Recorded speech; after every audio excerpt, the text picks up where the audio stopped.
Pemirsa, pada saat sebelum commercial break, Anda sudah melihat Bung Egy Sujana berdiri, Bung Guntur Romli berdiri. Saya bertanya pada saat commercial break tadi, ini mau berantem beneran? Ternyata mereka mengatakan tidak, tertawa sekarang, tertawa. Saya klarifikasi ya. Ini nggak ada urusan dengan secara fisik ngobrol ya. Advokat harus memberikan penjelasan ilmu hukum yang benar. Karena ini dijelasin dari tadi dengan bahasa lisannya nggak ngerti. Bukan nggak ngerti, ini bahasa saya. Jadi saya tunjukkan dengan bentuk sinetron. Nah, itu sinetron. Jadi sinetron aja itu. Jadi nggak ada urusan demi Allah, demi Rasul.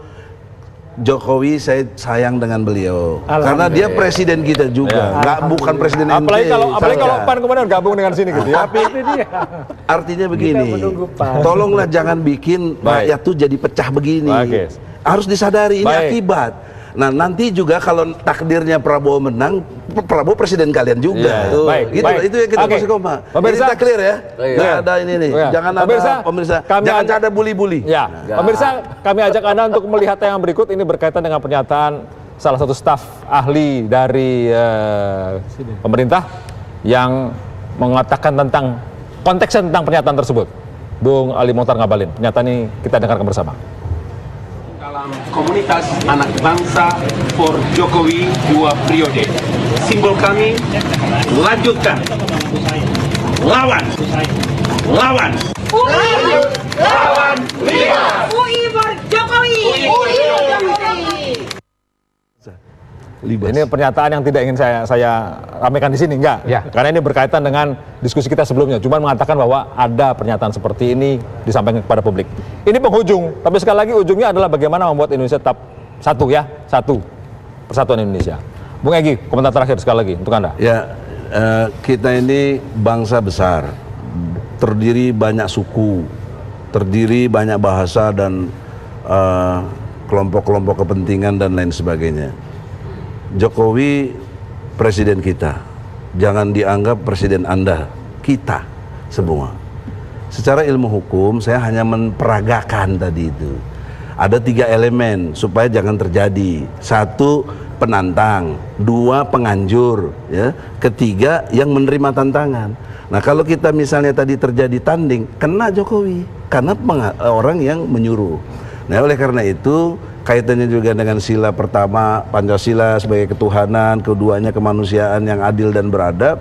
Tolonglah beradab dalam, apalagi dia kepala negara loh. Apalagi tadi rakyat bilang kan nggak pantas, ada bilang begitu juga kan. Kemudian persatuan ini terganggu. Anda bayangkan tadi kalau parodi kita ini jalan, sinetron kita jalan. Jadi beneran maksudnya begitu? Jadi beneran. Saya akan menolak. Oleh karena itu saya bermaksud baik untuk semuanya dengan maksud supaya Jokowi juga dicintai oleh semua rakyat. Kalau dia harus berakhir periode sekarang nggak jadi 2 periode, happy ending itu loh. Mungkin sebaiknya Bang Egy, kalaupun nanti bisa dia KSP deh. Bisa berhasil lagi 2 periode, dia nggak meninggalkan luka. Jangan tinggalkan luka sama kita. Bang Egy, kita ini orang-orang yang pernah takut, apalagi maaf ya, Prabowo itu dilatih Kopassus untuk berkelahi. Kalau ditantang-tantang gini mah. Ini belum kampanye. Bang, sebaiknya gabung KSP mungkin bisa jadi ini, memberi masukan soal hukum gitu kali. Ya makanya tolong Jokowi kalau berkenan minta maaf lah sebagai bangsa. Kalau mau. Guntur Romli akan beri komentar. Itu ya. Bahwa konteks Pak Jokowi adalah mengajak memotivasi relawan, makanya itu internal, pertemuan internal tertutup tidak wartawan ya. Dan itu mengajak orang untuk berani, untuk tidak takut kalau sampai pun ditantang berkelahi ya, harus berani mempertahankan argumentasi, harus berani berdebat ya. Kalau sampai ada ancaman fisik tentu saja lapor polisi, ngapain kita ngeladeni perkelahian gitu loh. Itu kan ini cara pendukung yang cerdas, bukan cara pendukung yang preman gitu loh. Jadi tidak dianggap bahwa pernyataan Pak Jokowi untuk menerima tantangan fisik, tapi sebagai motivasi untuk tidak takut dan tetap bertahan dalam argumentasi dan perdebatan. Itu kalau saya memahami sebagai pendukung Pak persoalannya kan tidak semua cerdas. Pertimbangannya adalah salah satunya pertempuran di media sosial, Mas Guntur Romli. Pertempuran ini menurut saya atau beberapa orang begitu sudah sangat mengerikan. Ucapan-ucapan kecebong, kampret dan sebagainya. Yang kemudian menunjukkan bahwa ini siap-siap berkelahi betulan ini. Kalau saya lihat cek aja tweet-tweet saya nggak pernah menggunakan kata-kata seperti itu ya. Tapi bahwa Anda akui bahwa ada kalau kritik tentu saja perbedaan ya. Itu. Akun saya tidak pernah disuspend seperti akunnya Bung Mustafa Nahra ya. Ya itu kan ada pelanggaran itu kalau ada akun disuspend. Saya kritik keras, iya, tapi argumen keras, data keras, tapi tidak. Dan saya lihat ya upaya-upaya pemelintiran ini yang tidak sehat dulu. Bukan untuk ngajak orang berantem, bukan orang datang, tidak. Termasuk lawan Libas itu Tidak, kita mau melakukan argumentasi. Sampai pun kalau kita ditentang berkelahi, jangan takut. Ya, harus berani mempertahankan argumentasi, jangan mundur, jangan lari. Ya, kalau mau terjadi perkerasan fisik ya ngapain melayani seperti itu, lapor polisi. Kita kata Bang Egy itu masuk ke hukum gitu loh. Nggak mau dong. Jadi pertanyaannya kenapa Jokowi nggak bilang lapor polisi? Oke. Pemahaman kami sebagai pendukung begitu. Nanti makanya diajak ke KSP. Mas Guntur diajak ke KSP nanti. Kita menunggu PAN. Pertama, mohon dengerin. PAN udah gue bilang. Sudah. Pertama, ini perusahaan sepele. Hanya karena perbendaharaan kata, kosakata Pak Jokowi terbatas sehingga terjadi kasus seperti ini, yang pertama. Yang kedua, memang seorang pemimpin presiden harus bisa memposisikan diri, apalagi dia seorang penguasa tertinggi di Indonesia. Kenapa? Karena dia bisa mempengaruhi masyarakat rakyatnya. Imam Al-Ghazali dalam buku Ihya Ulumuddin itu di juz 2 halaman 238 disitu tertulis kerusakan rakyat itu disebabkan oleh apa? Kerusakan penguasanya. Oleh karena itu harus hati-hati di sini. Penguasa maka dipilih, difilter melalui pemilu supaya terpilih orang-orang terbaik. Kok sampai pemimpin terpilih melalui pemilu kemudian pemimpinnya rusak, berarti ada kesalahan fatal waktu pemilu. Nah, seperti ini. Jadi penguasa harus hati-hati karena menurut Imam Al-Ghazali kerusakan rakyat itu disebabkan oleh kerusakan penguasanya. Ini penting sekali untuk ingat. Oleh karena itu saya minta perkataan kemarin itu diklarifikasi secara resmi, bukan diterjemahkan oleh orang seperti yang nggak tersumpah. Nah, ini kan menerjemahkan seorang tersumpah maksudnya seperti apa? Ini kan menerjemahkan pernyataan presiden kan, ini jabatannya apa? Kan beda. Kalau mengabalin ngabalin itu sah. Jangan dipotong. Ini bagian saya.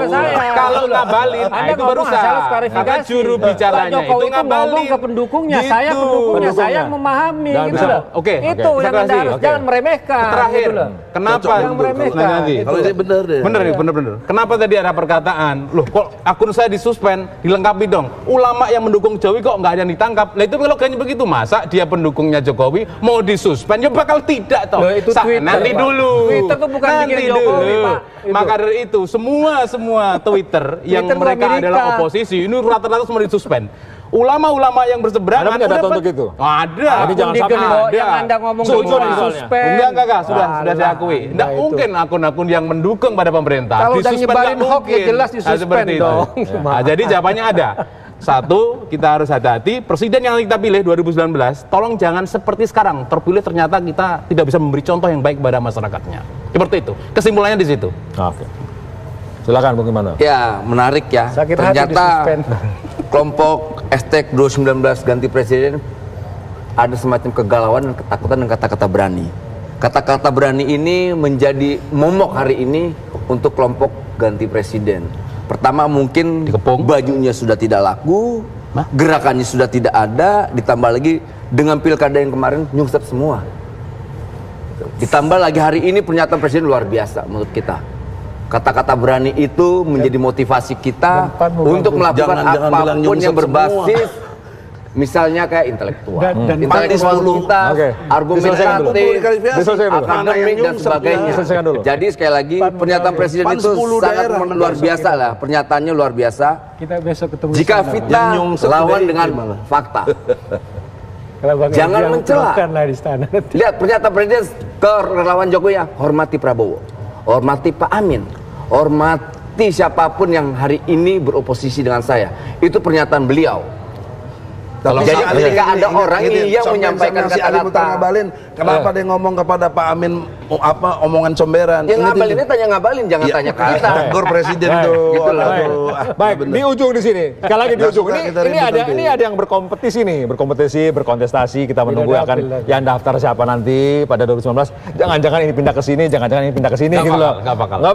Saya Saya dipesenin dari konstituen Jateng 5 Solo, kita nggak boleh pindah. Kalau pindah mereka nggak milih. Tapi kan di situ, dia kan pimpinannya bisa beda. Nah, ini politik itu cair. Jadi biasalah kayak begitu biasa. Gitu. Nggak usah. Tapi sekali lagi, bingung. sila nomor 1, sila pertama mengatakan bahwa persatuan Indonesia. Ini deal ya untuk Indonesia semuanya ya. Iya dong. Perbedaan. Satu Maaf, ketuhanan Maha maaf, ketiga. Iya, ini. Jadi Ini persatuan sebelum- Indonesia kita kompak, Persatuan kita Indonesia. ya. Oke. Happy ending Jokowi. Jangan meninggalkan masalah. Meninggalkan Mohon maaf sekali lagi, Itu sila maksud ketiga. saya. Deal ya. Deal. Deal ya. Deal 2019 ganti presiden. Tetap Jokowi dong. Boleh itu, perbedaan itu Tetap boleh. Jokowi. Kita tunggu nanti pendaftaran siapa? Ngomong tetap Pendaftaran pindah ke boleh, sini, sini. ngomong ganti juga Betul. Boleh. Bang Boleh. Ali, Bukan terima makar, kasih. kan? Kang Musoli, terima kasih. Kita lanjut gini. Assalamualaikum, salaman. Salaman. Tadi boleh berdiri tapi beda. Kami akan kembali pada minggu depan dengan dua sisi. Terima kasih.